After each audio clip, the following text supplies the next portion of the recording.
ॐ सहनावतु सहनौ भुनक्तु सह वीर्यं करवावहै तेजस्विनावधीतमस्तु मा विद्विषावहै। ओम शांति शांति शांति। न्याय दर्शन की 119वीं कक्षा में आप सभी का स्वागत है। शब्द की नित्यता और अनित्यता पर विचार चल रहा है। उसमें अनेक प्रकार से हेतु दिए गए। उनके खंडन में भी पूर्व पक्षी ने अपनी बात रखी। उनका भी साथ साथ उद्धार पीछे होता रहा है। तो अब तक यहाँ 28 सूत्र तक ये हो चुका है पूरा। इसमें कोई प्रश्न है पीछे से किसी का? ये जो आकाश है एक शून्य स्थान आकाश होता है। ये जिस आकाश के बाद कही जा रही है यहाँ कहाँ पर? ये इसमें स्पर्श पर पृष्ठ और पंक्ति बोला करें पहले।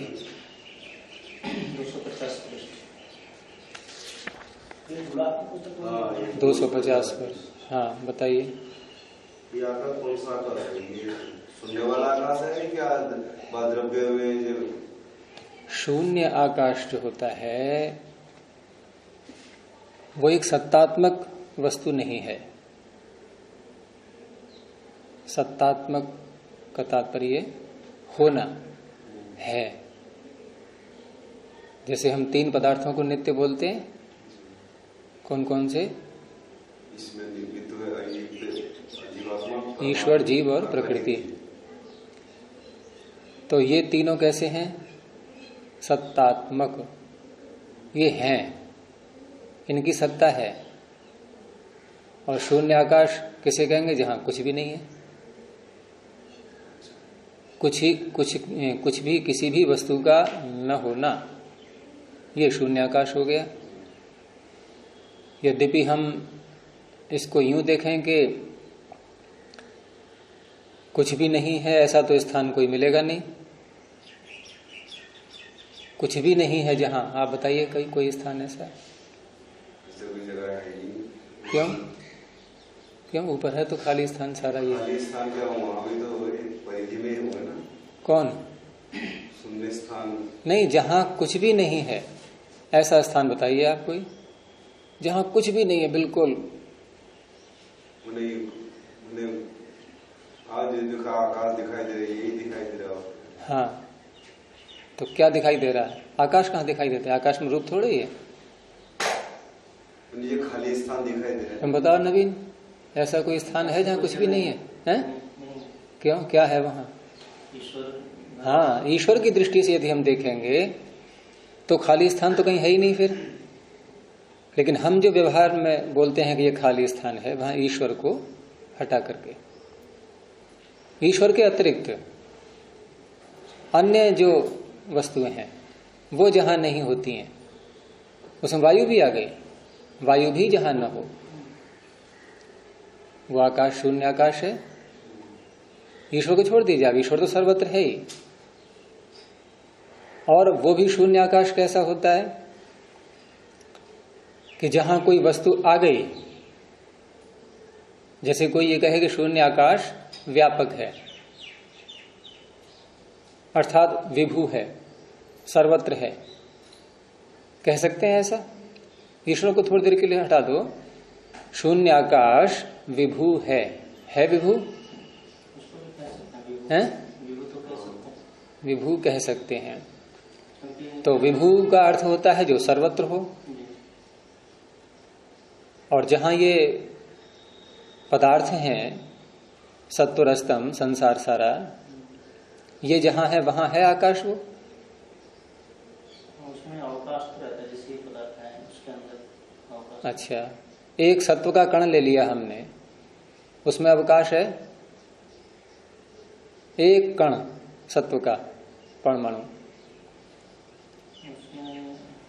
सत्व है, रज है, तम है, जो मूल प्रकृति है, उसमें भी है अवकाश।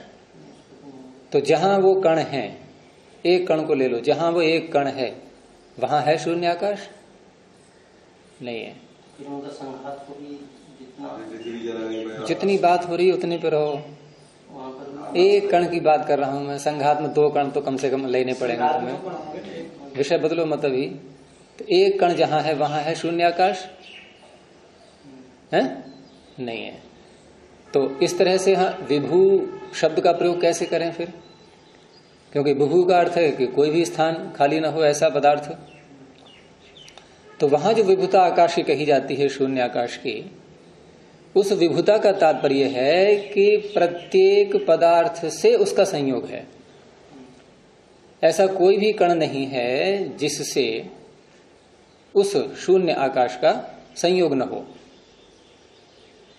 इस तरह से इसकी विभुता हो गई। अब क्योंकि वैसे देखें हम कि जहां कुछ भी नहीं हो तो ईश्वर तो सर्वत्र है, और इसी कारण से ईश्वर को भी आकाश शब्द से कहा जाता है। ईश्वर को भी आकाश शब्द से कहते हैं। अब आपकी बात पर आते हैं। आपने जो कहा यहां पर अस्पर्शत्वात्, कि अस्पर्श धर्म वाला है आकाश, ये शून्य आकाश की बात नहीं है। ये कौन से आकाश की बात है? जो 5वां महाभूत है, पृथ्वी जल वायु आकाश, 5 और ये शब्द तन मात्र से इसकी उत्पत्ति हुई है। ये कणों का समूह ही है, ये कण ही हैं सत्व रजतम, लेकिन इनमें रूप नहीं है, इनमें स्पर्श नहीं है। आकाश में जो आगे के धर्म हैं सारे, स्पर्श, रूप, रस, गंध, ये इस भूतात्मक आकाश में नहीं है। केवल एक गुण रह गया, शब्द, वो इसका गुण है। इसलिए कहा कि अस्पर्शम आकाशम। अब प्रश्न ये उठेगा कि जब ये उत्पत्ति हुई है इसकी तन्मात्र आकाश की, तन्मात्र से बना है, ये तन्मात्र से उत्पत्ति हुई है, तो उत्पत्ति वाला पदार्थ नित्य होता है या अनित्य होता है?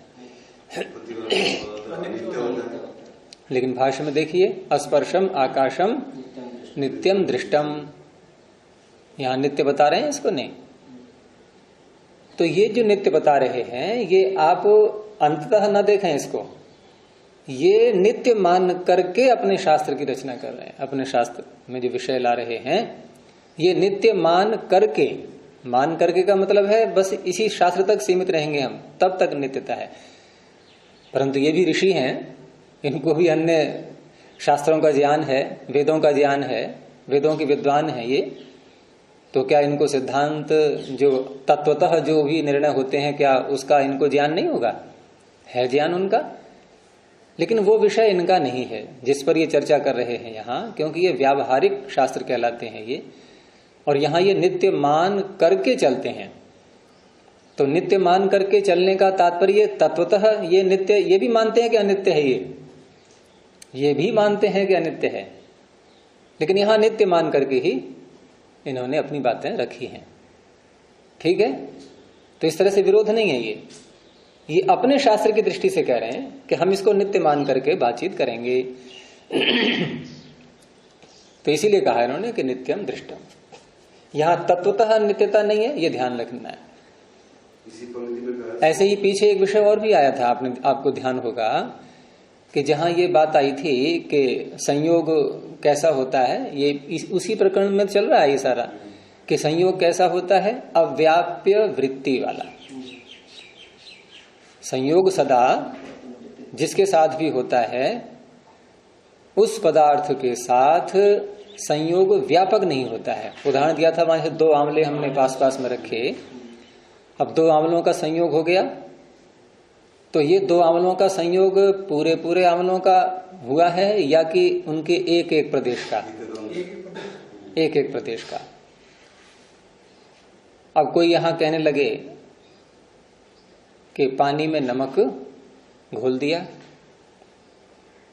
पानी में पानी के कण अलग हैं और नमक के कण अलग रहेंगे, पास पास तो है लेकिन उसके अंदर अनुप्रविष्ट। हाँ, तो कण तक यदि न जाए हम और केवल ये कहता है कि पानी में नमक घोल दिया, देखो ये पूरा जो नमक का और पानी का जो संयोग है ये व्याप्य वृत्ति वाला हो गया, पूरे नमक का संयोग पूरे पानी के साथ हो गया।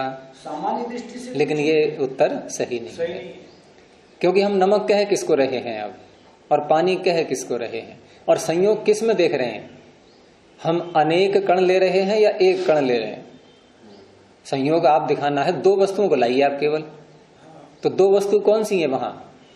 आप पानी को एक मान रहे हैं, नमक को एक मान रहे हैं क्या? ऐसे दो बना रहे हैं? पानी के कण अलग हैं, नमक के कण अलग हैं। अब उनमें से एक पानी का कण ले लो, एक नमक का कण ले लो, अब इनका संयोग कैसा है? फिर वही बात आ गई, उनके एक एक देश का संयोग है, व्याप्य वृत्ति वाला संयोग नहीं है। तो गुरु जी व्याप्य वृत्ति वाला संयोग सिर्फ एक ही रह जाएगा, ईश्वर और जीवात्मा का? नहीं, उसमें ऐसा है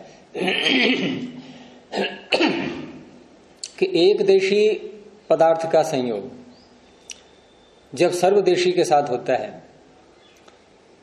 तो यहां हम किसकी दृष्टि से बोल रहे हैं संयोग, ये देखना है कि आत्मा का परमात्मा के साथ संयोग है।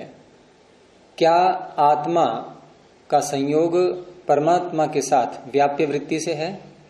पूरे परमात्मा में व्याप्य है आत्मा, व्यापक है? नहीं है। अगर व्यापक होता तो फिर ये बात पुष्टि है। अच्छा, अब उधर से ले लो कि क्या परमात्मा का संयोग जो आत्मा के साथ है ये व्याप्य वृत्ति से है? ये है, ये है। जीवात्मा के हर प्रदेश में परमात्मा है। तो एक देशी का जो संयोग होता है वो सदा अव्याप्य वृत्ति से होगा। इसलिए इन्होंने वहां एक देशी न कह करके कृतज्ञ शब्द का उच्चारण किया है पीछे, जहां ये संयोग की बात आई थी। तो आपको ध्यान होगा कि वहां पर कृतज्ञ शब्द का प्रयोग किया है, परिच्छिन्न, परिच्छिन्न शब्द का प्रयोग। यह है पृष्ठ 244 पर सबसे अंतिम पंक्ति है 17वें सूत्र में तीसरी पंक्ति। तो परिच्छिन्नेन द्रव्येण आकाशस्य संयोगः। परिच्छिन्न द्रव्य, और परिच्छिन्न किसे कहते हैं? एक देशी का पर्यायवाची तो हो गया परिच्छिन्न, और उधर ले लिया आकाश, उधर ले लिया आकाश। ये पंचभूतात्मक ही है, लेकिन पंचभूतात्मक आकाश अधिक है या ये परिच्छिन्न द्रव्य जिसको बोल रहे हैं? अब यहां पर नित्य मान करके ही तो हम बोल पाएंगे।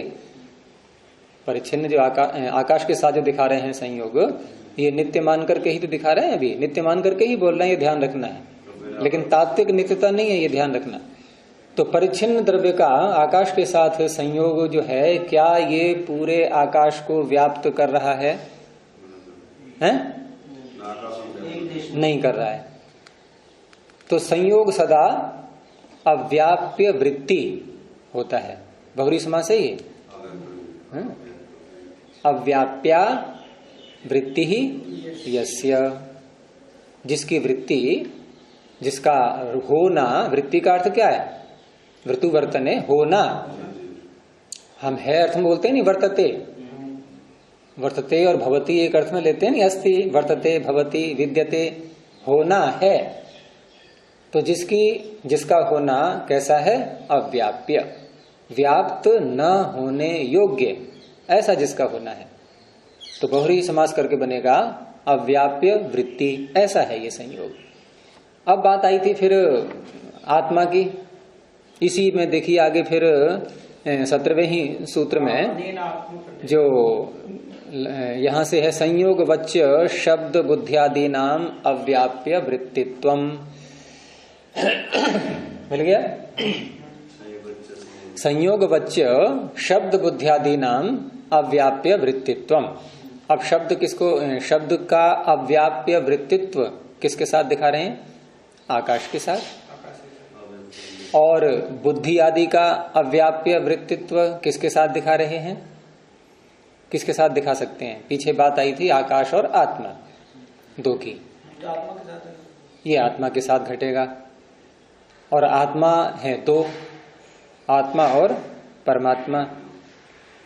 क्या परमात्मा का ज्ञान, बुद्धि आदि ये क्या कोई उत्पन्न होते हैं? उसका ज्ञान एक रस है, नित्य है। तो ये आत्मा जीवात्मा के साथ घटा रहे हैं। अब जीवात्मा के साथ घटा रहे हैं तो अब देखिए आप कि बुद्धि जैसे ज्ञान को लिया और क्या कह रहे हैं कि आत्मा के साथ बुद्धि का अव्याप्य वृत्तित्व है, जो संयोग है उसका, ज्ञान का संयोग आत्मा के साथ कैसा है? अव्याप्य वृत्ति वाला। तो क्या अर्थ होगा इसका कि जो ज्ञान आत्मा में है, क्योंकि ये ज्ञान का अधिकरण आत्मा को मानते हैं न्याय वैशेषिक, सांख्य और योग, सांख्य और योग चित्त को है, चित्त को मानते हैं। वो ज्ञान का अधिकरण, संस्कारों का अधिकरण, आधार चित्त को मानते हैं। तो ये इसको मानते हैं, वो उसको मानते हैं और एक ही विषय है। ये विरोध हो गया आपस में कि वात्स्यायन और गौतम जो है ये ज्ञान का अधिकरण आत्मा को बोल रहे हैं और पतंजलि और कपिल जो है ये किसको बोल रहे हैं? चित्त को बोल रहे हैं। तो ये सही है क्या ऋषियों में विरोध होना? विरोध नहीं है, विरोध तो है? हमें लगता है। तो कहने का तात्पर्य है कहीं कहीं ऐसे स्थूल उत्तर दिए जाते हैं बातचीत में, लेकिन उन स्थूल उत्तरों को सैद्धांतिक उत्तर नहीं स्वीकार करना है। वैसे ये चर्चा आगे फिर आएगी 400 पृष्ठ पर जाकर के आगे, मैंने दिखाया था आपको उस दिन 400 पृष्ठ पर। तो यहां जो बात कही जा रही है तत्वतः क्या, ये बाद में देखेंगे कि यहां जो कहा जा रहा है कि ज्ञान आत्मा में अव्याप्य वृत्ति से रहता है। तो क्या अर्थ हुआ इसका कि ज्ञान आत्मा के एक प्रदेश में, दूसरा ज्ञान दूसरे प्रदेश में, तीसरा ज्ञान तीसरे प्रदेश में। और कितने ज्ञान है हम कल्पना नहीं कर सकते। हमने अब तक क्या क्या जाना है इस जन्म में, फिर पीछे के जन्मों में। सत्यपति जी पहुंच गए क्या आत्मा में? जी वैसे हमारा जो स्वरूप है वो स्वयं ही तो ज्ञान स्वरूप है ना। और ज्ञान स्वरूप का तात्पर्य होता है, फिर समझ लो एक बार, ज्ञान स्वरूप का तात्पर्य कभी नहीं होता है कि जो ज्ञान उत्पन्न हुआ है वो उसका स्वरूप है। ज्ञान स्वरूप का अर्थ होता है ज्ञान ग्रहण करने की सामर्थ्य से युक्त। जैसे अच्छा जी हम पानी, यहाँ उत्पन्न ज्ञान की बात कर रहे हैं, ध्यान रखना। पानी भी जैसे तरल पदार्थ है और तेल भी तरल पदार्थ है। तो पानी के जब हम तेल डाल देते तो फैल जाता है, जैसे पानी फैला हुआ। तेल कहाँ फैलता है? पानी में तेल तो बिंदु ऊपर रहेगा उसके। तो पानी में तेल डालेंगे, दूध तो अलग चीज हो गई, लेकिन तेल की बूंद, तेल तो बिंदु है, लेकिन इसका साथ संयोग नहीं होता है। तो ऐसी कौन सी चीज है जो बिंदु के रूप में रहती है ऊपर पानी में? थोड़ा सा डालेंगे। अच्छा फैल भी गया मान लो, तो ऊपर की तह में या अंदर तक पहुंचा? ऊपर में तह में। तुम क्या कहना चाह रहे हो ये कह करके? मैं ये कहना चाहता था यदि हम ये दृष्टांत दूध का भी ले लेते हैं तो भी नहीं, क्यों बदला दृष्टांत, क्यों बदला? अंतिम में तो वो सूक्ष्म परमाणु जुड़ेगा नहीं, वो तो अलग बात है। लेकिन स्थूल रूप में जैसे दोनों मिल जाते हैं। दिखाओ उदाहरण कोई व्याप्य वृत्ति का। तेल का भी फेल हो गया, और दिखाओ। दूध और स्थूल रूप में, स्थूल में आ जाओ। दूध और पानी में। अब स्थूल रूप में क्या ले रहे हो? मतलब कण तक न पहुंचे हम, तो ये हम क्या मुख नहीं मोड़ रहे हैं सिद्धांत से? अरे वास्तविकता तो वही है, जो बात सत्य है उसको छिपा क्यों रहे हो? कि नहीं उसको छिपाओ थोड़ी देर के लिए, हम थोड़ी देर असत्य पर बातचीत करेंगे। तो ऐसे नहीं होता है, सिद्धांत वही है, क्योंकि हमारा फिर खंडित हो जाएगा ऐसे। अर्थात संयोग, फिर तुम ये कहना चाह रहे हो संयोग देखो व्याप्य वृत्ति वाला भी है, ये कभी संभव नहीं है, ये कभी संभव नहीं है। इसको हम जैसे संयोग दो में होता है, दो चीज ले लो, कोई कौन सी ले रहे हो? अच्छा जी जैसे ये तो पदार्थ है ना, इसीलिए वो एक एक पदार्थ, एक एक परमाणु के अंदर नहीं घुस पा रहा है। लेकिन ज्ञान तो गुण है, तो आत्मा में घुस जाएगा, कहने जो बाहर का भी जो भी ज्ञान आता है उसका मतलब आत्मा जो है वो तेल की तरह फैल जाएगा आत्मा में। ज्ञान जो है वो तेल की तरह आत्मा में फैल जाएगा, ऐसा ये नहीं कह रहे। ये अव्याप्य वृत्ति बोल रहे हैं इसको, तुम्हारे कथन मात्र से ऐसे कुछ नहीं होगा, ये अव्याप्य वृत्ति है। अब जो प्रश्न उठा रहा हूं मैं आगे, ये है कि जब ये मानेंगे हम कि आत्मा के इस प्रदेश में ये है, इस प्रदेश में इतना ज्ञान है, इस प्रदेश में इतना ज्ञान है, तो वहां आत्मा फिर एक देशी मतलब अणु कह सकते हैं क्या उसको? फिर अणु का तात्पर्य क्या है? यहाँ अणु जो है पराकाष्ठा है अणुता की। आत्मा में जो अणुत्व की व्याख्या होती है ये अणुत्व की पराकाष्ठा है। किसमें? आत्मा में, परमात्मा में नहीं। यानी कि सत्व रज तम की दृष्टि से भी, जैसे हम एक सत्व रज तम के कण को ले लिया, उसको भी तो अणु कहेंगे, सूक्ष्म। लेकिन अब एक सत्व को ले लो और एक आत्मा को ले लो, अब इसमें तरतम भाव होगा कि नहीं? कौन अधिक सूक्ष्म है? आत्मा। तो पराकाष्ठा हो गई। अब आत्मा से भी सूक्ष्म क्या कुछ और है? नहीं है, नहीं है, इसलिए निरतिशय सूक्ष्मता हो गई इसकी अणुता की दृष्टि से। जब हम आत्मा को पराकाष्ठा मान रहे हैं अणुता की दृष्टि से, तो फिर आत्मा को फिर तो अपने आप हो गया साकार है, फिर वो जो साकार वाली बात नहीं, नहीं नहीं, परिमाण की बात हो रही है। साकार एक अलग चीज है। हम साकार को और परमाणु को एक साथ ले लेते हैं, वहां भूल हो जाती है। साकार, देखो साकार वस्तु भी परमाणु वाली होती है, आप ये तो कह सकते हो, लेकिन प्रत्येक परमाणु वाली वस्तु साकार होती है ये नहीं, क्योंकि परमात्मा भी परमाणु वाला है, महत् परमाणु कहा गया है इसको, तो फिर वो भी साकार हो जाएगा। परमाणु और साकार पर्यायवाची कभी नहीं होते।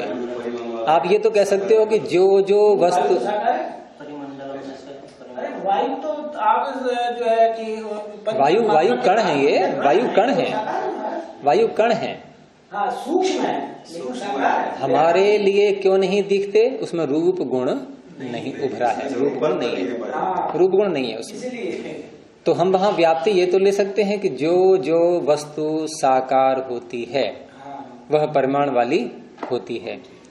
अब इसको यूं मत कर देना कि जहां जहां अग्नि होती है वहां वहां, अर्थात जो जो वस्तु परमाणु वाली होती है वह वह साकार होती है, ये गलत हो जाएगा। अच्छा, अब आ जाओ फिर उसी बात पे कि जब आत्मा अणु है, अणुत्व की यहाँ पराकाष्ठा है, तो उसके प्रदेश हम कहाँ से लाएं? प्रदेश हम कहाँ से बोलें? प्रदेश किसका बोला जाता है?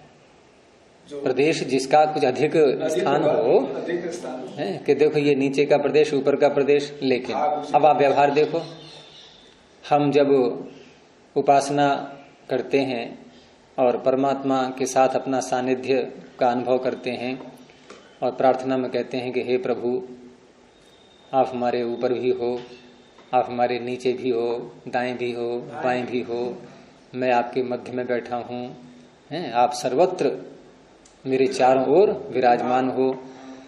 तो ये किसके ऊपर नीचे बताया जा रहा है? आत्मा के, आत्मा के। तो आत्मा के ऊपर है परमात्मा, ऊपर भी बता रहे हैं, तो क्या अर्थ है? आत्मा का ऊपर का प्रदेश लिया हमने, नीचे भी परमात्मा है, तो आत्मा का नीचे का प्रदेश लेकर के सापेक्ष कथन हुआ ये। ऐसे ही दाएं बाएं तो हो गया प्रदेश का कथन। जैसे ये वस्तु है, हम इसको एक मान के चल रहे हैं, इसका कोई ये नीचे वाला प्रदेश, ये ऊपर वाला प्रदेश ऐसा ना लेकर के केवल ये एक है और इसके ऊपर ईश्वर है, इसके नीचे ईश्वर है, ऐसा मान। हाँ, किसके नीचे? नहीं, ऊपर है परमात्मा। किधर के भाग से ऊपर है? ऊपर ये मानना पड़ेगा ना, कोई ऊपर नीचे के भाग से ऊपर है कि ऊपर के भाग से ऊपर है? अच्छा, प्रदेश लेना ही पड़ेगा, प्रदेश लेना ही पड़ेगा ना, वही स्थिति से मानना पड़ेगा ना। तो कहने का तात्पर्य है अणु मानने पर भी प्रदेश का व्यवहार होता है, और ये शास्त्र कैसा है? व्यावहारिक। ये सर्वत्र घटाते रहना। अच्छा, ये ऊपर नीचे का व्यवहार आत्मा की दृष्टिकोण से तो नहीं? और किसकी दृष्टि से होगा? मेरे ऊपर हैं आप, शरीर नहीं बोल रहे हैं यहाँ पर, ये उपासना चल रही है। उपासना में शरीर, उपासना में शरीरोपाधि को हटा दो, नहीं तो उपासना अधूरी है। वो परमात्मा का सानिध्य नहीं, नहीं नहीं, तो ठीक है, शरीर की दृष्टि से नहीं। हम उस व्यवहार को और ये व्यवहार को जोड़ देते हैं। वो अलग बात है, जो नहीं जानता है और नया नया उपासक कोई बैठा है, शास्त्र पढ़े नहीं है, वो शरीर को ही मानता रहेगा, लेकिन यहाँ ये बात नहीं है। अच्छा, क्योंकि ऊपर नीचे का व्यवहार आत्मा की दृष्टिकोण से तो बनेगा नहीं। आत्मा से ही है, आत्मा से ही कहते हैं हम लोग, ऐसा ही है। कभी अनुभव करना स्वयं कि हम परमात्मा को अपने चारों ओर अनुभव करते हैं। अब चारों वो जब कहेंगे तो फिर दाएं बाएं ऊपर नीचे सारी दिशाएं सब ली जाएंगी, सब ली जाएंगी। वो ठीक है कि हमारे अंदर भी है परमात्मा, लेकिन अंदर वाला न कह करके हम अपने को ऐसा एक आवरण दिखा रहे हैं परमात्मा का, जिससे अपने को सुरक्षा का भाव अधिक आता है फिर कि अरे बिल्कुल हम परमात्मा में ढके हुए हैं, डरने की बात ही नहीं है कोई। ये उपासना भाव लाए जाते हैं। तो इस तरह से ये जो वाक्य है, अब यहाँ प्रश्न यही उठता है कि अणुता है तो उसमें प्रदेश का कथन कैसे होता है? तो व्यावहारिक रूप से होता है, परंतु तात्विक दृष्टि से देखें तो जैसे कि ज्ञान का अधिकरण का बात कर रहा था मैं, कि ज्ञान का अधिकरण यहाँ आत्मा को कहा जा रहा है, अन्य शास्त्रों में चित्त को कहा जा रहा है, तो यहाँ भी इनका तात्पर्य है कि चित्त सहित आत्मा। क्योंकि आत्मा और चित्त, क्योंकि इतना साथ निभाता है चित्त, जब तक अपवर की प्राप्ति न हो जाए आत्मा को, तब तक उसका साथ नहीं छोड़ता है। तो साथ न छोड़ने के कारण से कहीं कहीं व्यवहार में आत्मा और चित्त इन दोनों को एक कह करके व्यवहार में बोलते हैं। और उस अवस्था में जब दोनों को एक कह करके यानी कि चित्त सहित आत्मा की जब बात करेंगे तो वहां फिर हो जाएगा कि ये बुद्धि, ये ज्ञान चित्त के इस प्रदेश में है, ये चित्त के इस प्रदेश में है, ये चित्त के इस प्रदेश में है, और वहां प्रदेश में ही है। क्योंकि चित्त तो एक चिप के समान हो गया। जैसे कोई चिप है, अब चिप में कोई जो मैटर भरा हुआ है उसमें क्या वो एक ही स्थान पर सारा है या अलग अलग बिंदु हैं उसके? अलग अलग होते हैं, एक के ऊपर एक नहीं चढ़ेगा। अगर आप किसी फाइल को उसमें से डिलीट करेंगे तो जब दूसरा करेंगे उसकी जगह डाउनलोड या उसको रिप्लेस करेंगे तो उसी जगह रिप्लेस होगा, अन्य मैटर आपका सुरक्षित रहेगा। जो बाह्य जो ज्ञान होता है नैमित्तिक ज्ञान की बात हो रही है। हाँ, चित्त, आत्मा और चित्त एक मान करके बोलेंगे तो यही कह देंगे आत्मा में आ गया, जैसा इन्होंने कहा हुआ है। और बिल्कुल जो है हम और सूक्ष्मता में जाएंगे तो उसमें आत्मा चित्त को अलग कर दो बिल्कुल, क्योंकि तत्वतः अलग ही है। तो उस अवस्था में चित्त ही उसका अधिकरण बनेगा। अब और चित्त का और फिर कैसे क्या स्वरूप है वो एक अलग विषय बन जाता है, वो उसका चिंतन फिर अलग है। तो इस तरह से जो है आकाश का व्यवहार जो आप पूछ रहे थे कि स्पर्श धर्म वाला है ये आकाश, ये शून्य आकाश नहीं, ये भूत वाला आकाश है। ठीक है, आगे चलते हैं। अब ये भूत वाला आकाश है मुझे, पर ये अनित्य रहता है। अनित्य है, अनित्य है, सावयव है, लेकिन यहाँ ये निरवय मान के चल रहे हैं उसको। ये कैसे हम कह सकते कि दिन को रात कैसे हम लोग कह सकते हैं? जो अनित्य है तो उसको नित्य हम कैसे कह सकते हैं? जो अनित्य है उसको नित्य कैसे मान सकते हैं? मतलब जैसे इन्होंने माना है नित्य, तो इन्होंने, मैंने कहा ना, ये केवल व्यवहार की दृष्टि से है, ये नित्य मान करके बात कर रहे हैं। मान करके का मतलब हो कि हम ये जो बातें बता रहे हैं आपको, उस अवस्था में एक अभ्युपगम से आकाश को नित्य मान करके बात कही जा रही है। हम उसी जो नित्य आकाश है, जो ये भूत वाला नहीं है, उसी से जोड़ के बात करें तो नहीं, उसका धर्म गुण वो शब्द नहीं है। अच्छा, उसका गुण शब्द नहीं है। शब्द की चर्चा चल रही है सारी, और उसमें यह दिखाया गया था कि शब्द आकाश में रहता है तो कैसे रहता है, शब्द का और आकाश का संयोग कैसा है। तो कहा अव्याप्य वृत्ति से रहता है ये, और अव्याप्य वृत्ति से रहता है तो किसी एक प्रदेश में ही होगा शब्द का संयोग, और जब प्रदेश में होगा तो प्रदेश शब्द का जो प्रयोग होता है ये होता है अनित्य पदार्थों में, जहां पीछे दिया था कंबल का और वृक्ष का प्रदेश। तो पूर्व पक्षी ने यही कहा था कि आपने शब्द को मंद कहा और तीव्र कहा था, तो मंद और तीव्र कह करके आप शब्द को अनित्य सिद्ध कर रहे थे। क्यों सिद्ध कर रहे थे? कि आपने अन्य अनित्य पदार्थों में उसको पहले प्रयोग करके दिखाया कि मंद सुख है, तीव्र सुख है, और सुख और दुख को अनित्य पूर्व पक्षी भी मान रहा था। तो पूर्व पक्षी जो सुख दुख को अनित्य मान रहा था और वहां पर मंद तीव्र का प्रयोग उसने स्वीकार किया था, तो वही मंद तीव्र शब्द के साथ दिखा करके, वो मंद और तीव्र जो वाक्य हैं ये शब्द के साथ भी बोल करके उन्होंने कहा कि ऐसे ही शब्द भी अनित्य है। तो पूर्व पक्षी ने कहा कि ये जो मंद और तीव्र जो शब्द हैं ये कह करके आप जो अनित्यता शब्द की सिद्ध कर रहे हैं, ऐसा नहीं है। क्योंकि मंद और तीव्र शब्द जैसे हम अनित्य पदार्थ के साथ प्रयोग कर लेते हैं सुख और दुख के साथ में, ऐसे ही आपने शब्द के साथ प्रयोग करके सिद्ध किया इसको। परंतु कुछ शब्द ऐसे होते हैं जो अनित्य पदार्थ के साथ भी प्रयोग में आते हैं और नित्य पदार्थ के साथ भी प्रयोग में आते हैं। तो उसने कौन सा शब्द दिखाया था? प्रदेश। फिर भूल गया, उसने प्रदेश शब्द का प्रयोग किया कि देखो कंबल का एक भाग प्रदेश, वृक्ष का एक प्रदेश, और कंबल और वृक्ष को सभी मान रहे हैं अनित्य है, प्रदेश का प्रयोग दिखा दिया। अब उसने कहा देखो इसी प्रदेश का प्रयोग मैं नित्य में भी दिखा दूंगा कि आकाश का प्रदेश, आत्मा का प्रदेश।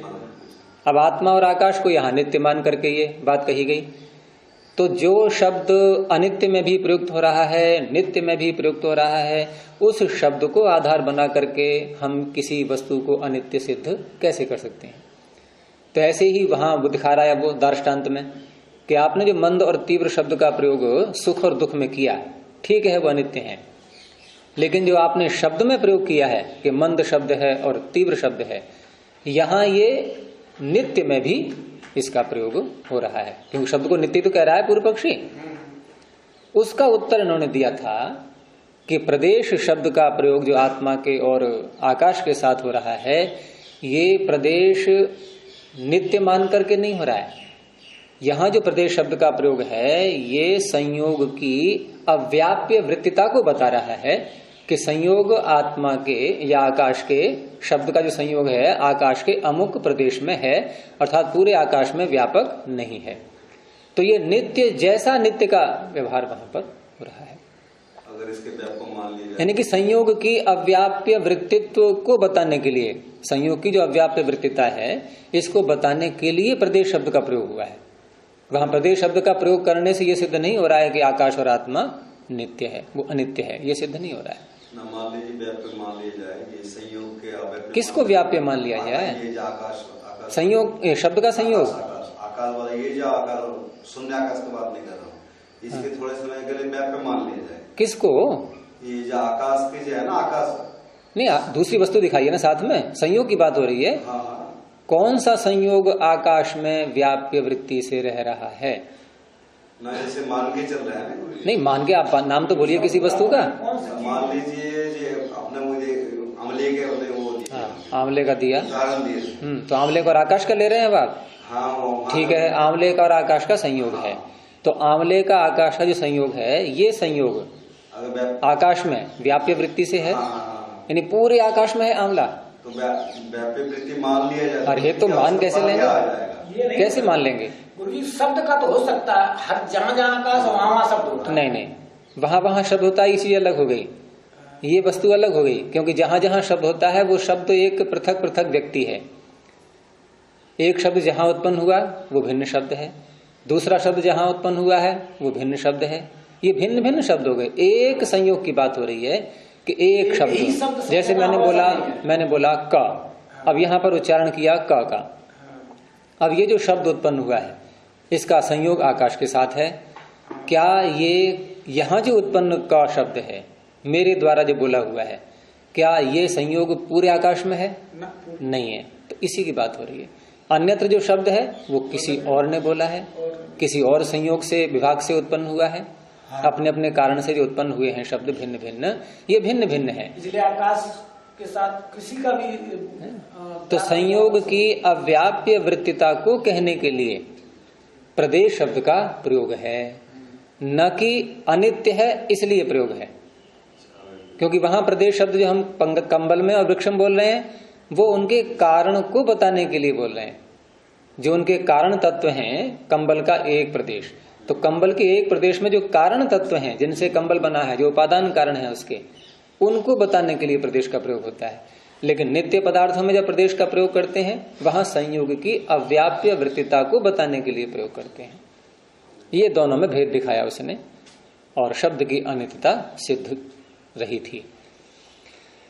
तो इतने सारे हेतु दे करके और उनका खंडन भी होता चला गया, लेकिन पूर्व पक्षी अभी शांत तो नहीं बैठेगा।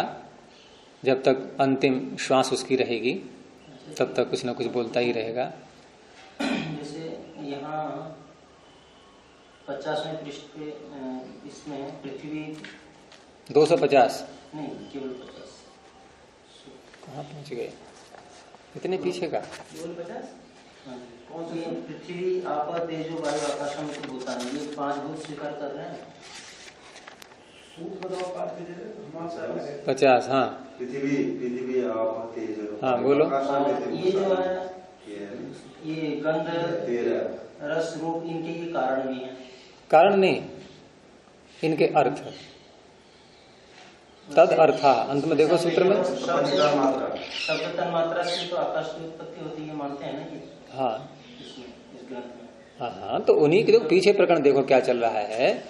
यहाँ जो प्रकरण चल रहा है पीछे कि प्रमेयों में आत्मा, शरीर, इंद्रिय और अर्थ। इंद्रियां गिना दी पहले, घ्राण, रसन, चक्षु, त्वक इत्यादि। ठीक है, ये जो 12वें सूत्र में गिना दी इंद्रियां। और इंद्रियां गिनाते गिनाते इंद्रियां गिनाते गिनाते साथ में इनका कारण भी बता दिया, किन से बनी है। किन से बनी है? भूतों से, है ना। अब भूत कौन से हैं? क्योंकि जब भूतों से इंद्रियां बनी हैं तो प्रश्न उठ गया, क्योंकि प्रमेयों में भूत शब्द तो है नहीं कहीं। आत्मा, शरीर, इंद्रिय, अर्थ, आगे मन आ जाएगा। आत्म, शरीर, इंद्रियार्थ, बुद्धि। बुद्धि आएगा आगे, भूत रह गए ना। लेकिन सूत्र में क्योंकि भूतेभ्यः कह दिया तो भाष्य जहां समाप्त हुआ है अगले सूत्र की भूमिका में देखिए कि कानि पुनः इंद्रिय कारणानि। ये इंद्रियां बनी किन से है? क्योंकि ये इंद्रियों को भौतिक मानते हैं। ये वो सूक्ष्म इंद्रियां नहीं है, सूक्ष्म शरीर वाली, ये वो नहीं है। तो कौन कारण है इनके? तो ये भूत गिना दिए इन्होंने। अच्छा, अब भूत गिनाने के बाद ये विषय हो गया समाप्त इंद्रिय का। इंद्रिय का विषय समाप्त। इंद्रियों की चर्चा करते करते भूत बीच में आ गए थे, वो कारण थे उनके, वो बता दिए। अब इंद्रिय के बाद प्रमेयों में क्या है? अर्थ है। अब अर्थ पर आ गए। लेकिन अर्थ पर जब आए तो अर्थ में जो सूत्र दिया है इन्होंने 14वां, उसमें जो अंत में शब्द आ रहा है तदर्थः, इसमें तत् शब्द किसको लेगा? है नहीं, इंद्रिय का, इंद्रियों के विषय। अर्थ का अर्थ यहाँ पर विषय, इंद्रियों के विषय। तो इंद्रियों के विषय यहाँ भूतों के कारण नहीं बता रहे हैं। ये शब्द मतलब सूत्र जो है ये भूतों के कारण बताने के लिए नहीं है, ये तो इंद्रियों का विषय। क्योंकि यहाँ जैसे यहाँ बताया था कानि पुनः इंद्रिय कारणानि की भूमिका बनाई थी, लेकिन अगले सूत्र में ये भूमिका नहीं है कि कानि पुनः भूत कारणानि, ये नहीं है। क्या है? इमे तु खलु। अच्छा, ये भाषा में जैसे पृथ्वी आदि नाम यथा विनियोग है। हाँ, पृथ्वी आदि का इनके साथ विनियोग कर लेना चाहिए। हाँ, पृथ्वी आदि के साथ विनियोग तो इसलिए करेंगे इनका अधिकरण है। ये अधिकरण का तात्पर्य आधार, यानी कि गंध किस में रहता है, रस किस में रहता है, रूप किस में रहता है, ये इनका विनियोग करना है, एक के साथ एक को जोड़ना है। हाँ, लेकिन तदर्थः जो कहेंगे तो ये जो इसमें आ रहा है इंद्रियाणाम यथा क्रमम अर्था विषया। देखो इसी में है तो स्पष्ट, इंद्रियाणाम यथा क्रमम अर्था। तो इन्होंने तदर्थः से तत् से क्या लिया? इंद्रियाणाम। आगे अर्थ आ ही रहा है, इंद्रियाणाम के बाद यथाक्रमम करके अर्था को खोला विषया, यानी ये इंद्रियों के जो अर्थ हैं इन्हीं को विषय कहते हैं। प्रश्न ये तो कारण की दृष्टि से यहाँ कथन नहीं है इसका कि ये शब्द आदि से आकाश की उत्पत्ति मानते हैं, तन मात्र से, शब्द तन मात्र से। और ये तन मात्र वो है जो कि अभी इंद्रिय ग्राह्य नहीं बना है। इंद्रिय ग्राह्य जब बनता है जबकि भूत बन जाते हैं। और जब ये उत्पत्ति वाला मानेंगे आकाश को, शब्द तन मात्र से उत्पत्ति मानेंगे तो फिर अनित्य मानना चाहिए। हाँ, वो ठीक है, अनित्य मानना चाहिए, लेकिन हमारे व्यवहार में जो आता है हमें ऐसा लगता है कि ये नित्य है। पहली बात तो ये दृश्य नहीं है हमारे लिए, और जहां भी हम देखते हैं वहां सर्वत्र आकाश ही आकाश दिखाई देता है। इसके अवयव हमें दिखाई नहीं दे रहे, अवयवों का अनुभव नहीं होता है। अन्य वस्तुएं बनती बिगड़ती टूटती फूटती सब दिख रही हैं, परंतु वायु भी देखो कहीं तेज चल रही है कहीं मंद चल रही है, तो इसमें भी अंतर दिखाई दे रहा है, क्योंकि सबसे सूक्ष्म वायु तो हमारी दृष्टि से देखा जाए तो यहाँ पर है। अग्नि इत्यादि तो ये तो बहुत स्थूल बातें होगी सारी, वहां तो दिखता है साफ साफ कि हाँ देखो अग्नि बुझ गई, अग्नि जल रही है, सब उत्पन्न और नष्ट होते दिख रहे हैं। क्या ऐसा उत्पत्ति और विनाश आकाश में अनुभव हो रहा है? नहीं हो रहा है। बस यही व्यावहारिकता है। अच्छा, एक तो होता सिद्धांत रूप में इन्होंने स्वीकार कर लिया, लेकिन इन्हीं की पुस्तक में जैसे अनित्य भी मान रहे हैं और इधर नित्य भी मान रहे हैं।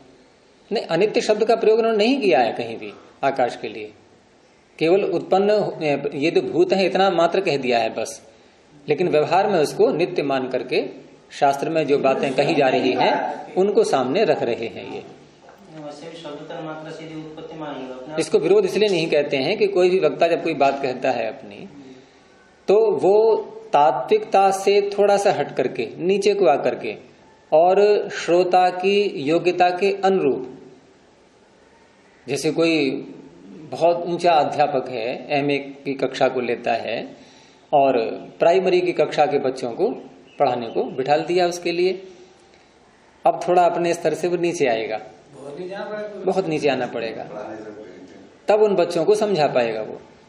तो ये भी जो ऋषि हैं हमारे, ये बहुत ऊंची योग्यता वाले हैं और बहुत ऊंची योग्यता वाले हैं, और हम कम योग्यता वालों को ये समझा रहे हैं। तो जैसे कहावत है ना कि बच्चे को पढ़ाने के लिए बच्चा बनना पड़ता है, तो इनको भी हम जैसे योग्यता वालों को पढ़ाने के लिए, बताने के लिए इनको थोड़ा नीचे उतरना पड़ता है। अब नीचे उतर गया कोई व्यक्ति तो कहेंगे अरे ये इसकी यही मान्यता है, लगता है इतनी योग्यता है इसकी, और कुछ नहीं है इसके पास में। ऐसा नहीं है, तात्विकता एक अलग होती है, क्योंकि सब ऋषि कोटि के हैं, हमारे लिए श्रद्धेय हैं, प्रामाणिक हैं, आप तो पुरुष हैं ये, तो विरोध आपस में कहीं नहीं है इनमें।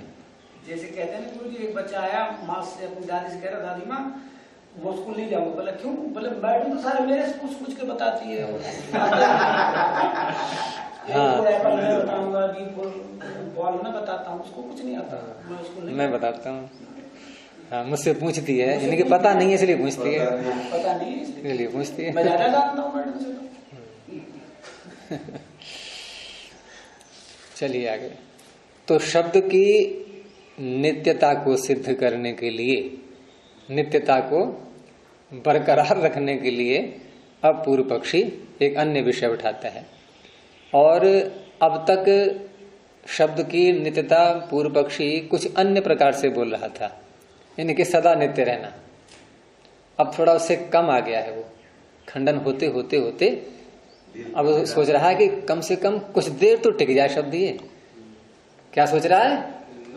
मैं अधिक देर नहीं टिका पा रहा हूं शब्द को, उसमें मैं सफल नहीं हो पाया। अब प्रयास क्या है उसका? कुछ देर टिक जाए बस, और कुछ भी देर टिक जाए, नहीं क्षणिक नहीं, क्षणिक तो क्षण तो फिर अनित्य ही हो गया। कुछ देर यदि टिक जाता है ये, तो जो सिद्धांत है सिद्धांति का कि शब्द अनित्य है, उसका खंडन हो जाएगा बस। कितनी देर टिका पाया मैं, वो विषय नहीं है, कुछ देर टिक जाए, कुछ देर टिक जाए, क्या हो जाता है आपको बार बार? तो कुछ देर शब्द टिक जाए, ये अब सोच रहा है। कर्म आदि का जो है, कर्म का जो उदाहरण देंगे वही। उदाहरण छोड़ो, अभी तुम आगे मत बढ़ा करो, पहले अपने मन में रखो जो बात है वो। ये ठीक है, अगर पढ़ के आना चाहिए, लेकिन प्रसंग जहां चल रहा है अभी वहीं रहो। उत्तर क्या दिया है उसको छोड़ो अभी। अगर उत्तर हमने सारे पहले ही पता है तो ठीक है, फिर तो आवश्यकता ही नहीं है विषय उठाने की। तो का अयम तरी हेतु, अयम तरी हेतु ये वाक्य कब कहा जाएगा? कि पीछे बहुत सारे हेतु दे दिए गए, सब खंडित हो गए, कि ठीक है चलो ऐसे ले लो, फिर ऐसे ले लो, फिर ऐसे ले लो। इस तरह से बात कही जा रही है कि देखो ये रहा हेतु, किस बात के लिए? शब्द को नित्य सिद्ध करने के लिए। कितनी देर रहेगा ये बात नहीं है, अब कुछ ही देर रह जाए बस, वो उसी में संतुष्ट हो जाएगा, कुछ देर ही उसका रहना सिद्ध हो जाए।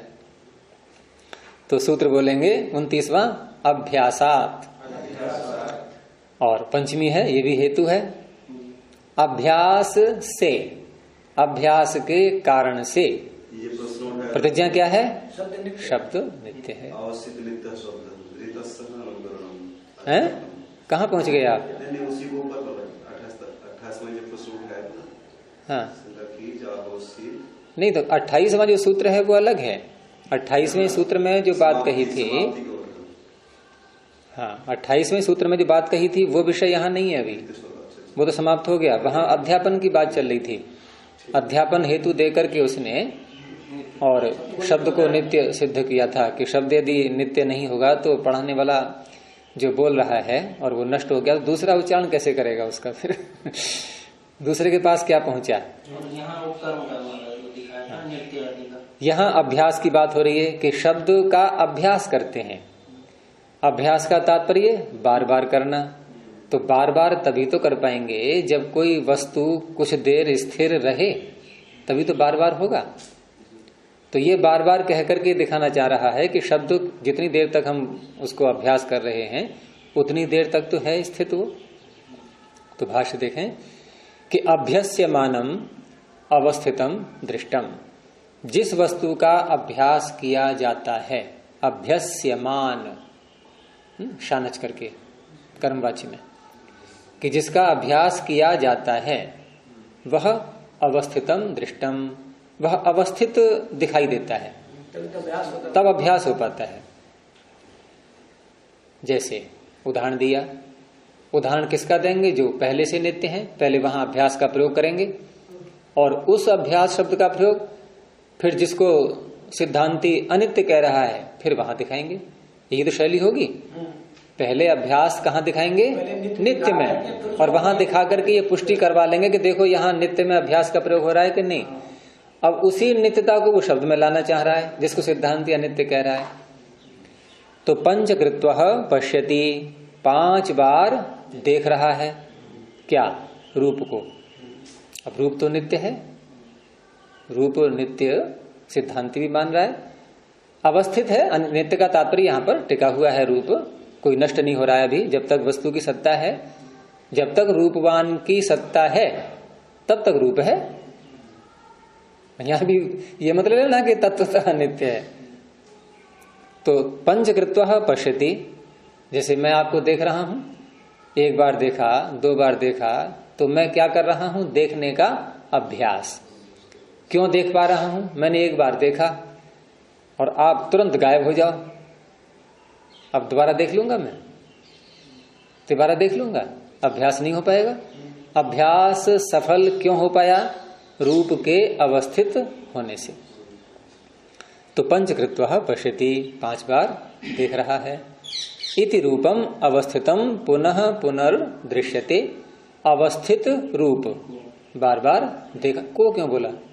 दृश्यते, कर्मवाच्य चल रहा है ये।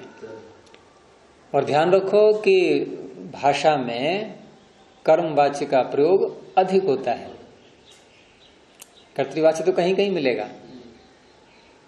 कर्मवाच्य ऐसी इंग्लिश में भी ये चलता है। इंग्लिश में जितने पैसिव वॉइस बोले जाएंगे तो उसको अधिक समृद्ध इंग्लिश मानते हैं। ये पंचकृत्वः पश्यति, हाँ, पंचकृत्वः पश्यति ये वाक्य हो गया। इस वाक्य को दिखा करके अभ्यास बताया जा रहा है। इस वाक्य को दिखा करके, क्योंकि संख्या 5 बोली है, हम 2 भी कह सकते हैं, कोई बात नहीं, 5 बोल दी, तो ये कह करके अभ्यास दिखाया। देखो 5 बार देखा रूप को, तो जब जब देखा तब तक वह वही रूप अवस्थित था। ऐसा नहीं कि पहली बार देखा वो भिन्न रूप है, दूसरी बार देखा भिन्न रूप है, वही रूप, ये वही शब्द लाना है इनको, वही है बिल्कुल। तो पंचकृत्वः पश्यति इति रूपम अवस्थितम पुनः पुनर्दृश्यते। अब उसी अभ्यास को शब्द में ला रहे हैं ये कि भवति च शब्दे अभ्यासः, शब्द में भी अभ्यास होता है। कैसे कि दशकृत्वः अधीतः अनुवाकः। अनुवाक क्या है? मंत्रों का समूह, जो भाग करते हैं मंत्रों के, अध्याय है, अनुवाक है, वर्ग है, सूक्त है, इस प्रकार से। तो 10 बार अनुवाक पढ़ा गया, ये भी कर्मवाच्य हो गया। 10 बार अनुवाक को पढ़ा गया, तो जो अनुवाक 1 बार पढ़ा, अब यदि वो नष्ट हो जाए तो उस अनुवाक को फिर दोबारा नहीं पढ़ सकते। लेकिन यहां दोबारा पढ़ा, तीसरी बार पढ़ा, चौथी बार पढ़ा, 10 बार पढ़ा अनुवाक। और कैसे पढ़ा था? पढ़ने का तात्पर्य यहां पर उच्चारण करना ले लेना। 10 बार अनुवाक का उच्चारण किया और हर बार के उच्चारण में वही तो शब्द निकले। जैसे अग्निमीडे पुरोहितम मंत्र बोला हमने, और फिर दोबारा बोला, फिर बोला, फिर बोला, फिर बोला, तो हर बार जो उच्चारण हो रहा है वो एक जैसे ही वर्णों का तो हो रहा है, ध्वनि वही तो निकल रही है। एक जैसी ध्वनि 10 बार निकल रही है, तो ध्वनि वही क्यों निकल पा रही है? अर्थात शब्द वही क्यों सुनाई दे रहा है हमें? क्योंकि वह अवस्थित है। तो अभ्यास से उसकी अवस्थिति, नित्यता दिखाना चाह रहा है पूर्व पक्षी। ऐसे ही 20 कृत्वः अधीतः, अनुवाक पीछे से ले लेंगे कि 20 बार अनुवाक पढ़ा गया। इति। ये हो गया, उदाहरण दे दिया, समझा दिया। अब निष्कर्ष के रूप में कह रहा है इति तस्मात्, इसलिए अवस्थितस्य, जो अवस्थित है, जो टिका हुआ है, कितनी देर टिकेगा ये बात नहीं है। अब थोड़ा नीचे को आ गया ये पूर्व पक्षी, अब थोड़ी जिद उसने कम कर दी है अपनी, है कुछ ही देर टिक जाए बस, ये मान ले बस सिद्धांति मेरी बात को, और मैं इसका खंडन करने में सफल हो जाऊं, ये सोच रहा है। तस्मात्, इसलिए अवस्थितस्य पुनः पुनः उच्चारणम अभ्यासः, और दृष्टांत में उसने रूप को दिखाई दिया था कि इसलिए अवस्थित का ही पुनः पुनः उच्चारण, जैसे अवस्थित रूप पुनः पुनः देखा गया ऐसे ही अवस्थित शब्द। अब यहां पर देखो, पीछे बात हुई थी संयोग के विषय में और विभाग के विषय में। संयोग पर चर्चा हुई है, विभाग उसी के अंतर्गत आ चुका था। संयोग को पूर्व पक्षी ने क्या कहा था? व्यंजक। सिद्धांति ने क्या कहा था? उत्पत्ति का कारण, अर्थात उत्पादक।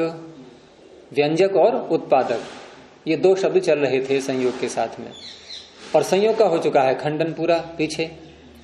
इसने इसलिए संयोग वाली बात को छोड़ दिया है, अब ये उच्चारण पर आ गया है। यद्यपि पीछे पूछा क्या था, इससे उच्चारण किसे कहते हैं, तो वहां भी प्रतिघात कह करके वो संयोग ही सिद्ध किया गया था। लेकिन अब ये उच्चारण शब्द का प्रयोग कर रहा है कि ये जो बार बार उच्चारण हो रहा है, इस उच्चारण को वो क्या मान रहा है? शब्द का व्यंजक। और ये कह करके वो कह रहा है कि शब्द स्थित है, इसलिए बार बार उसकी अभिव्यक्ति उच्चारण से हो रही है, और उसी का नाम है ये अभ्यास। यहां तक आ गए। अब यहां पूर्व सिद्धांति उसका उत्तर देगा, खंडन करेगा। तो सूत्र बोलेंगे आगे, न अन्यत्वेपि अभ्यासस्य उपचारात्। न, ये शैली है सूत्रकारों की, तो न कह करके पीछे जो बात कही जाती है उसका निषेध कर देते हैं, खंडन कर देते हैं कि आपकी बात, आपका दिया हुआ हेतु या अभ्यासात ऐसा नहीं है। अभ्यास हेतु से आप शब्द की नित्यता को सिद्ध नहीं कर सकते, क्योंकि आपने अभ्यास शब्द का प्रयोग करके शब्द को नित्य बताना चाहा। लेकिन अभ्यास शब्द का प्रयोग अन्य वस्तु में भी होता है। अन्य वस्तु का तात्पर्य यहां पर अन्यत्व, भिन्नता। भिन्नता में भी अभ्यास का प्रयोग होता है। उपचार माने व्यवहार, अभ्यास शब्द का व्यवहार भिन्नता में भी होता है। और यहां पूर्व पक्षी भिन्नता नहीं मान रहा है शब्द में। जो बार बार अनुवाक का उच्चारण हुआ, तो उच्चारण जो दोबारा किया है, पहली बार करने के बाद जो दोबारा किया है, इसको ये वही मान रहा है पीछे वाला। और सिद्धांति क्या कहेगा? ये अलग अलग है। पहला उच्चारण भिन्न है, दूसरा भिन्न है, तीसरा भिन्न है। और उसमें हम यूं भी कर सकते हैं कि पहले जल्दी बोल दिया हमने, दूसरा धीरे धीरे बोला, तीसरे में ऊंचे स्वर से बोल दिया, चौथी बार में नीचे स्वर से बोल दिया, तो भेद आएगा नहीं ध्वनि में हर बार। तो वही कहां हुआ? तो अन्य शब्द, यानी कि अन्यत्व में भी, भिन्नता में भी अभ्यास का व्यवहार होता है। इसलिए केवल अभ्यास हेतु से आप शब्द को नित्य सिद्ध नहीं कर सकते। अब अन्य में, अब अन्य का उदाहरण सिद्धांति ऐसा देगा, अन्यत्व का उदाहरण, जिसको पूर्व पक्षी भी अन्य मान रहा है, तभी तो सिद्ध कर पाएगा। नहीं, जो अनित्य वस्तुएं हैं, जहां पूर्व पक्षी भी अन्यत्व मान रहा है कि हाँ ये भिन्न है, ये भिन्न है, ये भिन्न है, ऐसा उदाहरण लाएगा सिद्धांति पहले, उसको फिर बाद में शब्द में घटाएगा। शब्द में ये तो घट सकता है ना, भिन्नता दिखाने में। हाँ, तो भाष्य पूरा होने दो पहले, तब पता लगेगा। देखो क्या कह रहे हैं ये। तो भाष्य देखिए कि अनवस्थाने अपि, क्योंकि इसने क्या कहा था? अवस्थित है शब्द, और बार बार उच्चारण उसका हो रहा है, उसी का उच्चारण, उसी और अन्य, ये दो बात ध्यान रखना। पूर्व पक्ष का कहना है उसी का उच्चारण हो रहा है, अवस्थित है। सिद्धांति कह रहा है कि अन्य शब्द का प्रयोग, ये जो अभ्यास है, ये अन्य में भी व्यवहार में आता है, अन्यत्व में भी, अवस्थित में भी आता है। जैसे रूप का उदाहरण दिया ही था उसने, वो सिद्धांति को भी स्वीकार्य था। परंतु अभ्यास शब्द का प्रयोग भिन्न होने पर भी होता है। तो अनवस्थाने अपि, जो पदार्थ अनवस्थित हैं, अर्थात पहला हुआ नष्ट हो गया, दूसरा एक और हुआ वो भी नष्ट हो गया, तीसरा एक और हुआ वो भी नष्ट हो गया, तो कैसे हुए ये? अनवस्थित। तो अनवस्थित पदार्थों में भी अभ्यासस्य अभिधानम भवति, विराम लगा लीजिए, अभ्यास का अभिधान कथन होता है। अब उसका उदाहरण देना पड़ेगा सिद्धांती को। तो उदाहरण दिया, द्विर नृत्यतु भवान, आप 2 बार नाचिए। अब प्रथम बार नाचा व्यक्ति, ठीक है, प्रथम बार जो नाचा, यहां कर्म क्रिया ले लो, क्रिया हुई। अब ये क्रिया सिद्धांत पूर्व पक्षी भी मानता है कि क्रिया अनित्य है, अनवस्थित है। अब क्योंकि इसी शब्द का प्रयोग करेंगे, क्योंकि पीछे उसने अवस्थित कहा था शब्द के लिए, तो सिद्धांती अनवस्थित में अभ्यास का प्रयोग दिखाना चाह रहा है कि ये जो क्रिया उत्पन्न हुई है, कर्म उत्पन्न हुआ है, ये अवस्थित है या अनवस्थित है? अनवस्थित है, नष्ट हो गया। अब दोबारा फिर कहा उससे क्या फिर नाचिए, और फिर नाच लिया वो। तो फिर नाच लिया तो ये 2 बार शब्द बोला है द्विही। ये द्विही का अर्थ क्या है? क्रिया की अभ्यावृत्ति, संख्याया क्रियाभ्यावृत्ति गणने कृत्वसुच, ये प्रकरण चलता है। संख्याया, संख्यावाची शब्द से कृत्वसुच प्रत्यय होता है। कब होता है? क्रिया की अभ्यावृत्ति की गणना करने में। क्रिया की अभ्यावृत्ति जो बार बार होना हो रहा है, अब उसकी गणना करनी है, कितनी बार हुई, तो कहा कि संख्या से कृत्वसुच प्रत्यय कर दो। तो यहां तो कृत्वसुच दिख रहा है क्या? है? कहाँ है? देखो, द्वि है केवल। तो सूत्र आगे बोलो ना। संख्याया क्रियाभ्या वृत्तिगण कृत्वसुच का अपवाद, द्वि त्रि चतुर्भ्य सुच, ऊपर से वृत्ति आ रही है। संख्याया क्रियाभ्या वृत्तिगणने, इसकी आ गई, यानी कि द्वि त्रि और चतुर, ये 3 शब्द हटा दिए वहां से। अब इनसे कृत्वसुच नहीं होगा, इनसे क्या होगा? सुच, सुच का सकार बचेगा। तो क्या बन गया शब्द? द्विस, त्रिस और तीसरा, हाँ करो, शब्द ही बदल दिया आपने, मूल। आप थोड़ा स्थान बदल लो कृपा करके। नहीं तो अब आप चौथी बार बदल लो, वहीं बैठा करो फिर, क्योंकि इनका तो स्थान निश्चित है, वही है, देख रहा हूं मैं। लेकिन आपने जो प्रारंभ में चयन किया था वहां भूल कर दी, और आप उस प्रारंभ के चयन को अवस्थित मान बैठी हो, उसको थोड़ा अनवस्थित कर दो, क्योंकि यहाँ अनवस्थित का प्रकरण चल रहा है इस समय सूत्र में। ये सूत्र अष्टाध्यायी के अंदर मिलेंगे। ये उसमें आएंगे 5वें अध्याय में, और अभी मुझे पृष्ठ ध्यान नहीं है उसका। मिल गया? नहीं, ये नहीं है। संख्याया क्रियाभ्या, देखो जल्दी से निकाल दो 5वें अध्याय में। संख्याया क्रियाभ्या वृत्तिगणने कृत्वसुच और द्वित्रि चतुर्भ्य सुच एकस्य सकृच्य। संख्या शब्द का प्रयोग कई जगह हुआ है इसमें। हाँ, एक 50 पृष्ठ पर भी है, संख्याया विधार्थे धा, यहाँ पर भी है ये। और ये है आपका चौथे पाद में 52 पृष्ठ पर पहले ही कॉलम में। संख्याया क्रियाभ्या वृत्तिगणने कृत्व सुच, बहुत सरल सूत्र है। यानी क्रिया की अभ्यावृत्ति है ना, आवृत्ति और अभिआवृत्ति। आवृत्ति ठीक है, दोबारा कर दी हमने, लेकिन अभी लगाना थोड़ा एक और बल देने के लिए है कि पूरी ज्यों की त्यों उतारनी है। अभी माने 4 होठ से जितनी की थी आपने पूरी, उसका छोटा सा भाग नहीं, वो अभ्यावृत्ति हो गई। अब उसकी गिनती करनी है कितनी बार हुई, तो संख्या बोलेंगे हम। तो जो संख्यावाची शब्द लाएंगे वो केवल ऐसे नहीं बोलना है अकेला संख्या, उसके आगे प्रत्यय और जोड़ के बोलना है। वो प्रत्यय है कृत्व सुच। ये सामान्य प्रत्यय हो गया।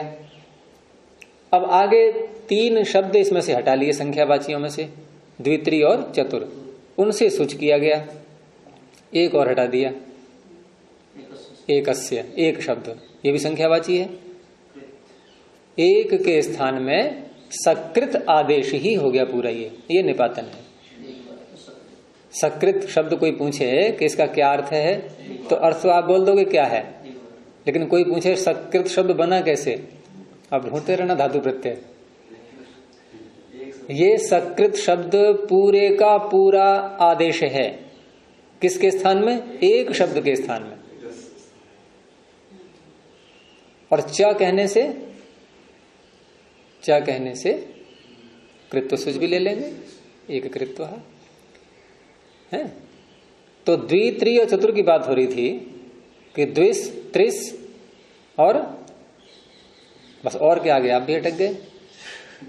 अब चतुर्स, चतुर्स, सुच का सकार, तो सकार ये किसके आगे आ गया? तो ये दुश्मनी है दोनों में। रेफ के आगे कभी भी सकार नहीं रह सकता, क्योंकि रेफ को अपने स्थान में विसर्ग करवाने हैं, और विसर्ग करवाने के लिए तो अवसान चाहिए आगे। ये ठीक है, खर भी चाहिए, लेकिन फिर वहां रेफ के आगे जब भी सकार आता है तो इसका लोप करना पड़ता है। अब रेफ से उत्तर सकार का लोप होता है। सूत्र बनाइए, रेफ से उत्तर कैसे बोलेंगे? उत्तर में कौन सी व्यक्ति आती है? तो करो पंचमी रा में, रात। सकार का सस्य हो गया सूत्र। लोपा की अनुवृत्ति ले लो ऊपर से, रात सस्य बन गया सूत्र। तो आप लोग ही पाणिनि की कोटि में आ गए हैं। पाणिनि के मन की बात जान करके और सूत्रों की रचना होने लगी है। और रात सस्य भी आपको अगर देखना है तो 8वें अध्याय में देख लो, दर्शन कर लो उसके भी। बना तो लिया सूत्र आपने, तो अपने बनाए हुए सूत्र का दर्शन 82 पृष्ठ पर 24 संख्या पर है सूत्र ये, और ऊपर से आ रहा है संयोगांतस्य लोपः। तो रात रेफ से उत्तर, सस्य लोपः हो गया। अब क्या रह गया? चतुर। सा तो गया, लेकिन जाने पर भी उसका अर्थ नहीं जाएगा। अर्थ क्या था? क्रिया की अभ्यावृत्ति की गणना। यानी कि हम चतुर का अर्थ क्या करेंगे? अब देखो, पहले अगर हम सुच प्रत्यय न लाएं तो चतुर का अर्थ क्या होता है? 4। चतुर शब्द अब भी है हमारे सामने, पहले भी चतुर था, अब भी चतुर है। पहले चतुर का अर्थ क्या था? 4।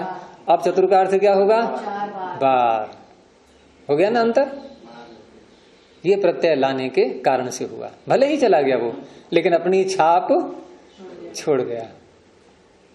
तो ये होते हैं 2 बार, 3 बार, 4 बार। वही शब्द है यहां पर द्विस। अब द्विस का सकार है? पद के अंत में है, पद के अंत में है? नहीं, ये बोलेंगे तो वहां पर सुच नहीं किया हमने फिर, अब क्योंकि उस अर्थ को वार शब्द से बोल दिया हमने। उक्तार्थानाम अप्रयोग, जो क्रिया की अभ्यावृत्ति गणना है वहां हमने वार शब्द कह करके वो तो अर्थ ले लिया, एक अन्य शब्द प्रयोग करके। तो ऐसे 20 प्रयोग आता है, 20। और इसको हम यूं भी कह सकते हैं कि ये लौकिक विग्रह है। जैसे कोई कहे कि चतुर भुंगते, तो पूछे कि भाई चतुर की सिद्धि करो, तो लौकिक विग्रह क्या दिखाएंगे? चतुर वारम भुंगते। तो लौकिक विग्रह तो स्वीकार्य है, लौकिक नामी इसलिए उसका हम वाक्य प्रयोग कर सकते हैं ऐसा। है हाँ उसका प्रयोग होता है। या सौगात का फिर ऐसे ही नहीं, वो तो फिर आगे जो नियम है वो लगेंगे। अब यहाँ है तो द्विस, ये तो द्विस में स को रू करेंगे, बन गया द्विर सजुषो रू। अब रू का कुछ हो नहीं पाया कुछ भी, क्या करोगे रेफ का, बोलो। नहीं, क्या हो क्या रहा है रेफ का, विसर्ग कब होते हैं? तो देखो आगे आ रहा है नृत्य तु, नकार आ रहा है, खर है ये, अवसान तो है ही नहीं, अवसान तो है ही नहीं क्योंकि आगे शब्द आ गया। अब शब्द आ गया तो वहां खर, और देख लो कि खर तो नहीं है कहीं जो आगे आया है, तो रेफ ही रहा। और रेफ को उकार क्यों नहीं हो पाया? अतोरता दबते हसीच, ये क्यों नहीं लग पाते हैं? क्योंकि ये दोनों अकार से उत्तर रेफ होता है तब लगते हैं। यहाँ इकार से उत्तर रेफ है। सवितुर वरेण्यम, वहां भी तो है सवितुर, यहाँ द्विर, यहाँ ई है रेफ से पहले, सवितुर में ऊ है रेफ से पहले। और रेफ से पहले आकार जब होता है तब ये 3 सूत्र आते हैं एकदम फटाफट। अतोरो रप्लुता दप्लुते हसीच और भू भगो घो पूर्वस्य योशी। अब इन तीनों में सामंजस्य कैसे बिठाते हैं वो समझना होता है, तो ये तो व्याकरण का विषय है। चलिए, तो यहां द्विर नृत्यतु भवान, त्रि का भी दिखा दिया, त्रिर नित्यतु भवान। तो ये जो शब्द प्रयोग में आ रहे हैं, पूर्व पक्ष भी मान रहा है कि नृत्य क्रिया अनवस्थित है। और सिद्धांति ने क्या किया यहां पर, अनवस्थित पदार्थ में अभ्यास शब्द का प्रयोग दिखाना था उसको, वो दिखा दिया उसने। और ये अभ्यास ही है। द्विनृत्यतु या त्रिनृत्यतु कह करके सामने वाले से यही तो कह रहे हैं कि आप 2 बार अभ्यास करो, 3 बार अभ्यास करो। तो अभ्यास शब्द का प्रयोग यहां हो गया। भूतकाल का दे दिया, द्विहि अनृत्यत, त्रिहि अनृत्यत, 2 बार नाचा, 3 बार नाचा। वहां लोट लकार का दे दिया है, यहाँ भूतकाल का दे दिया लंग लकार। एक और स्थान पर दिखाया, ये तो नृत्य में ही दिखाए दोनों उदाहरण। एक अग्निहोत्र का दिखा दिया कि 1 बार अग्निहोत्र किया प्रातः काल को, सायंकाल को फिर किया।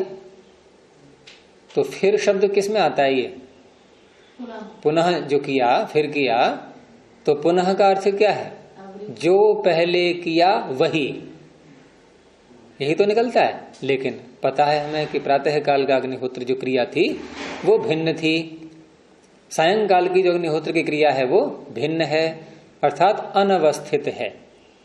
तो अनवस्थित होने पर भी और द्विहि त्रिहि ये शब्द इनका प्रयोग हो रहा है। तो द्विर अग्निहोत्रम जुहोति, 2 बार अग्निहोत्र कर रहा है। ऐसे ही भोजन प्रातः काल किया, फिर सायंकाल भी किया। और खाद्य पदार्थ भी अलग अलग हैं दोनों समय के। सब मान रहे हैं कि ये अनवस्थित है, वही क्रिया दोबारा नहीं की गई है, वही भोजन दोबारा नहीं खाया गया है, लेकिन अभ्यास हो रहा है ये। और अनवस्थित होने पर भी अभ्यास यहां पर स्वीकार्य है। इस तरह से इसने अभ्यास शब्द का प्रयोग अनवस्थित में दिखा करके पूर्व पक्षी के सिद्धांत को व्यभिचरित, पूर्व पक्षी के हेतु को व्यभिचरित कर दिया। इसलिए अंत में कहा कि एवं व्यभिचारात्, इस प्रकार व्यभिचार होने से आपके द्वारा कहा हुआ हेतु अहेतु है। व्यभिचार हो गया ना, तो व्यभिचार होने से शब्द की नित्यता को आपके द्वारा दिया हुआ हेतु ये सिद्ध नहीं कर पाएगा। तो अभी इतना ही हो पाएगा, समय हो गया है। अब यहां किस तरह से आगे चर्चा होगी, अभी विषय समाप्त नहीं हुआ है। ये कौन सा विषय? शब्द की अनित्यता वाला नहीं, ये अभ्यासात वाला विषय। जब कोई व्यक्ति बात कर रहा है, 2 व्यक्ति आपस में बात कर रहे हैं और एक व्यक्ति के सारी बातें कटती जा रही हैं, तो वो क्या करता है, कभी कभी वो जिन पर चर्चा हो रही थी, जिन विषयों पर, उनसे हट जाएगा और कोई एक शब्द को पकड़ के बैठ जाएगा, वक्ता के द्वारा बोला हुआ, उसी शब्द बस उस पर अड़ जाएगा कि तूने ये कैसे कहा था, ये और ये जो कहा है तूने ये है, ये है, इस तरह से। यानी कि अब वो बहुत नीचे आकर के और शब्द पर बहस छिड़ जाएगी अब कि ये जो प्रयोग हुआ है ये कैसे हो गया है। अब वही यहां पर होगा कि ये जो पीछे अन्य शब्द का जो प्रयोग किया था ना अभी सिद्धांति ने कि अन्यत्व भी, अब ये अन्यत्व पर लड़ाई छिड़ जाएगी। ये अन्यत्व कहां से आ गया ये, तो इसलिए कल को देखेंगे ये। और बिल्कुल एकदम ऐसे रहा करो कि आप ज्यादा वैसे रहते हैं थोड़ा सा, तो क्योंकि ये विषय ऐसे समझ में नहीं आएंगे, ये बहुत सक्रिय रहना होता है, अंदर एकदम सात्विकता बनी रहे, स्फूर्ति रहे, फड़कता रहे शरीर, तमोगुण नहीं आना चाहिए बिल्कुल भी। चलिए प्रणव ध्वनि। ओ